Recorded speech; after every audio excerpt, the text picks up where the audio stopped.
نوح کا دین، موسیٰ کا دین، عیسیٰ کا دین، محمد کا دین صلی اللہ علیہ وسلم وعلیہ الصلوۃ دین ایک ہی ہے۔ شریعتوں میں فرق رہا ہے، اور یہ فرق جو رہا ہے اس کا اصل سبب یہ ہے کہ نوع انسانی مختلف اعتبارات سے ارتقاء کی مراحل طے کر رہی تھی۔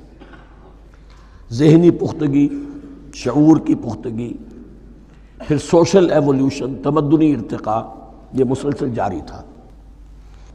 لہذا اس ارتقاء کے جس مرحلے میں رسول آئے اسی کی مناسبت سے ان کو تعلیمات دے دی گئیں۔ ان میں وہ حصے بھی تھے کہ جو ایٹرنل ہیں، جو ہمیشہ رہیں گے، اور ایسے بھی تھے کہ جو اس زمانے کی مناسبت سے تھے۔ اب جب اگلا رسول آئے گا تو ظاہر بات ہے کہ ان میں سے کچھ چیزوں میں تغیر و تبدل ہو جائے گا، کچھ چیزیں نئی آ جائیں گی، کچھ پرانی ساقط ہو جائیں گی۔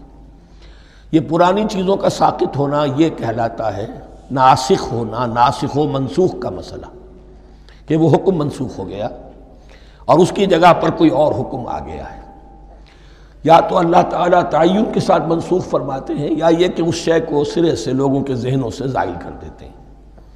اعتراض یہ کر رہے تھے یہودی کہ اگر تو یہ دین وہی ہے جو موسیٰ کا تھا تو ظاہر بات ہے کہ پھر شریعت پوری وہی ہونی چاہیے۔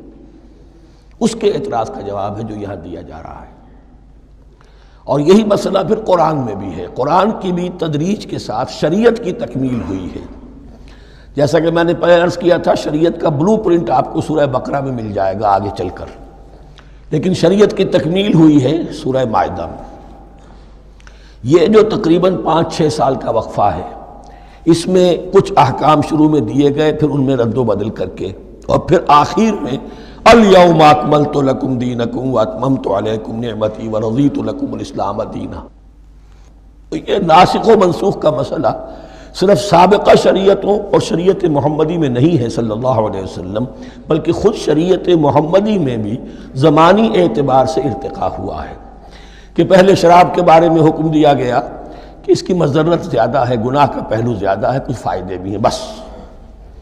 اس کے بعد آیا اگر شراب کے نشے میں ہو تو نماز مت پڑھو، نماز کے قریب مت جاؤ۔ پورے مائدہ میں آخری حکم آ گیا، حال انتم منتہون، اب باز آتے ہو کہ نہیں آتے، حرام کر دیا گیا۔ تو یہ تدریجاً ہوا ہے۔ تو ناسخ و منسوخ قرآن میں بھی ہے، اور ناسخ و منسوخ قرآن اور تورات کے مابین بھی ہے۔